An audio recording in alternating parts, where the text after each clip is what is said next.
그때 왕이 가드 사람 이때에게 이르되 어찌하여 너도 우리와 함께 가느냐? 너는 쫓겨난 나그네이니 돌아가서 왕과 함께 내 곳에 있으라. 너는 어제 왔고 나는 정처 없이 가니 오늘 어찌 너를 우리와 함께 떠돌아다니게 하리요? 너도 돌아가고 내 동포들도 데려가라. 은혜와 진리가 너와 함께 있기를 원하노라. 이때가 왕께 대답하여 이르되 여호와의 살아계심과 내 주 왕의 살아계심으로 맹세하옵나니 진실로 내 주 왕께서 어느 곳에 계시든지 사나 죽으나 종도 그곳에 있겠나이다. 앞서 건너가라. 하매 가드 사람 이때와 그의 수행자들과 그와 함께한 아이들이 다 건너가고 온 땅 사람이 큰 소리로 울며 모든 백성이 앞서 건너가매 왕도 기드론 시내를 건너가니 건너간 모든 백성이 광야 길로 향하니라. 보라, 사독과 그와 함께한 모든 레위 사람도 하나님의 언약궤를 메어다가 하나님의 궤를 내려놓고 아비아달도 올라와서 모든 백성이 성에서 나오기를 기다리도다. 왕이 사독에게 이르되 보라, 하나님의 궤를 성읍으로 도로 메어 가라. 만일 내가 여호와 앞에서 은혜를 입으면 도로 나를 인도하사 내게 그 궤와 그 계신대를 보이시리라. 그러나 그가 이와 같이 말씀하시기를 내가 너를 기뻐하지 아니한다 하시면 종이 여기 있사오니 선히 여기시는 대로 내게 행하시옵소서 하리라. 내가 선견자가 아니냐? 너는 너희의 두 아들 곧 내 아들 아히마아스와 아비아달의 아들 요나단을 데리고 평안히 성읍으로 돌아가라. 너희에게서 내게 알리는 소식이 올 때까지 내가 광야 나루토에서 기다리리라.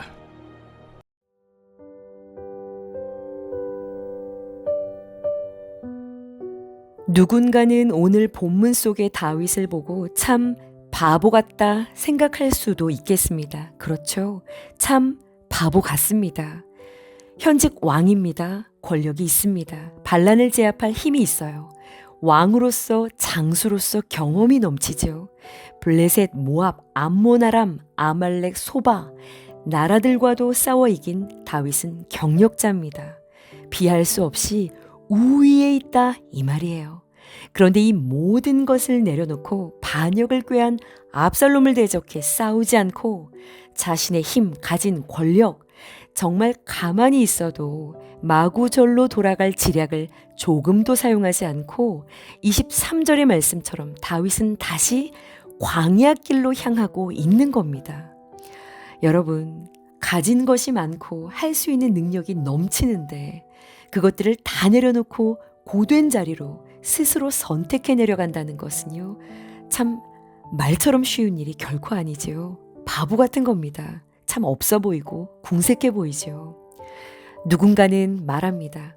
젊은 압살롬이 보통이 아니었기에 다윗도 정말 어찌할 수가 없었다라고 말이에요. 맞습니다. 압살롬은 정말 보통이 아니었죠. 머리끝부터 발끝까지 흠이 없는 아름다운 외모 속에 아무도 눈치채지 못할 참으로 교묘한 욕망과 야심, 교만함과 간사함을 두루 감추고 있었어요.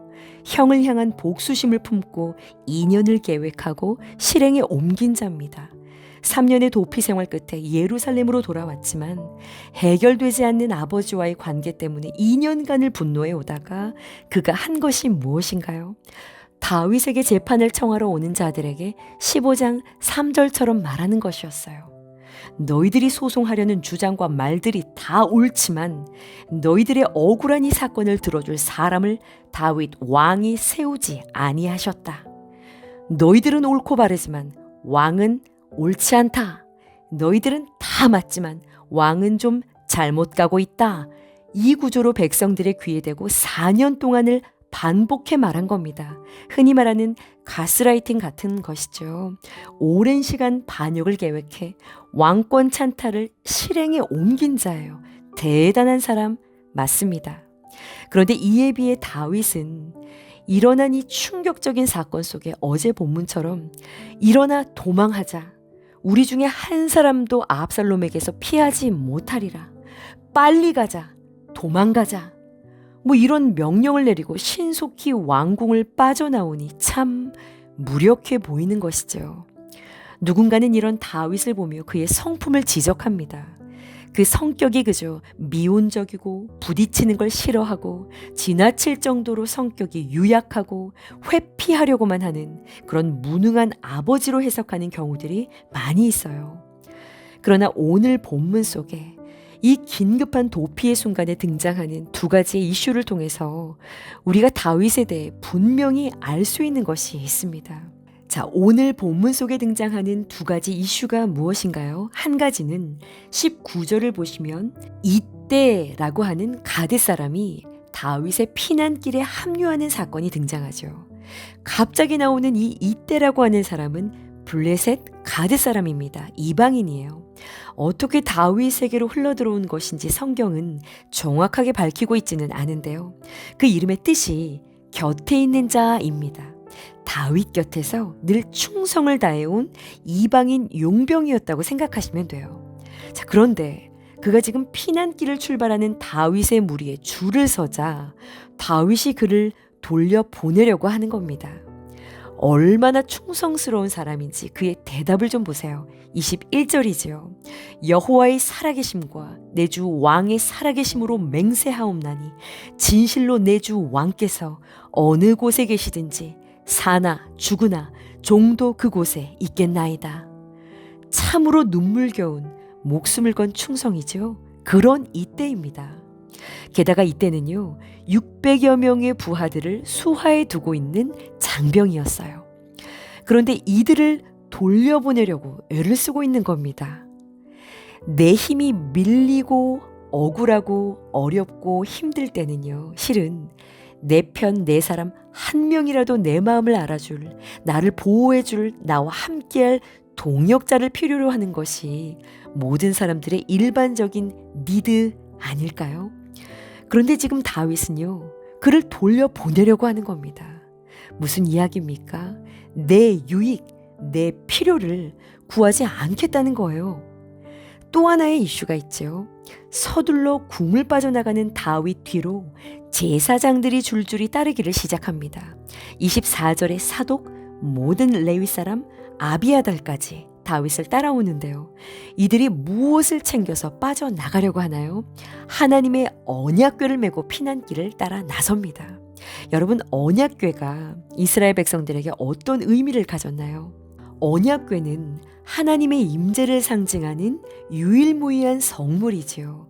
언약궤가 함께한다. 그렇다면 하나님이 인정하시는 정통 왕이라고 하는 인식들이 백성에게는 따라가는 겁니다. 예루살렘을 점령하고 스스로 왕이라고 선포했어도 만약 압살롬에게 이 언약궤가 없다면 백성들의 눈에는요 그저 왕위를 찬탈한 반역자로 보일 수가 있는 겁니다. 비록 지금 피난길에 들어서도 만약 이 언약궤가 함께 간다면 백성들에게는요 여전히 다윗을 하나님이 함께 하시는 정통성 있는 왕으로 생각하게 되는 것이죠. 그런데 이 모든 정치적이고 군사적인 유리한 점들을 누구보다 잘 알고 있었음에도 다윗은 제사장들에게 이 궤를 다시 예루살렘 성으로 메어가라고 명령을 내리고 있는 겁니다. 지금 다윗은요, 이 피난길에서 가장 필요로 할 수 있는 두 가지, 사람과 언약궤를 내려놓고 광야길로 울며 들어가고 있는 겁니다. 잡을 수 있는 권세가 있고 놓을 수 있는 권세도 있는데 이것을 내려놓고 고난의 자리로, 억울한 자리로 광야길로 들어간다라고 하는 것은 다윗이 무능하기 때문인가요? 그의 성격이 미온적이기 때문입니까? 그렇지 않지요. 그렇지 않습니다. 누구보다 큰 사람이라는 거예요. 오늘 본문 25절과 26절을 보시면 누구보다 다윗은 정확하게 중심을 하나님에게 두고 있음을 발견할 수가 있어요. 그는 궤를 다시 메어가라 말한 뒤에 이어서 이런 말을 합니다. 만일 내가 여호와 앞에서 은혜를 입으면 도로 나를 인도하사 내게 그 궤와 그 계신대를 보이시리라. 그러나 그가 이와 같이 말씀하시기를 내가 너를 기뻐하지 아니한다 하시면 종이 여기 있사오니 선이 여기시는 대로 행하시옵소서 하리라. 무슨 말인가요? 하나님이 하시면 돌아오게 될 것이고 하나님이 거절하시면 돌아오지 못해도 하나님이 선하게 여기시는 그것을 나에게 행하시기를 나는 기꺼이 그것을 받아들일 것이라고 하는 신앙 선언문인 겁니다.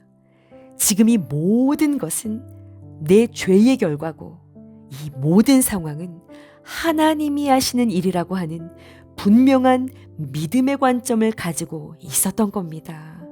그러니 하나님이 하시는 일 앞에서요, 이때도 언약궤도 욕심을 낼 것이 아닌 것이지요. 주권자 하나님, 그분의 뜻 앞에 나 자신을 내려놓겠다라고 하는 믿음에 순종을 하고 있는 겁니다. 그러니 오늘 본문 속의 다윗은 왕좌에서 내려와 울며 낮은 곳으로 죄를 떠안고 들어가는 이 이해할 수 없는 시간을 통과하며 오실 예수 그리스도의 구원의 그림을 보여주는 삶을 걸어가고 있는 겁니다. 지난 토요일 다문화 가정 아이 아빠가 호출을 해서 귀한 나눔의 시간을 갖게 됐어요. 제가 참 놀란 것은요, 이 한국 땅에서 일자리 구하기도 힘이 들고 하루 먹고 사는 것이 참 어려워서 그렇게 노동자로 살아가는데 이 물질을 하나님이 감동을 주시면 내려놓는 거예요. 한 번은 슈퍼에 갔는데 딱 돈이 계란 한 판을 사고 우유 하나를 살 돈만 있었다고 합니다. 그래서 사서 계산을 하는데 한 한국인 학생 아이가 배가 고픈 얼굴로 자신을 쳐다보길래 너는 뭐를 사러 왔니? 물었더니 계란하고 우유요 라고 말을 해서 자기가 손에 들고 있던 것을 그대로 전달을 했다고 그래요.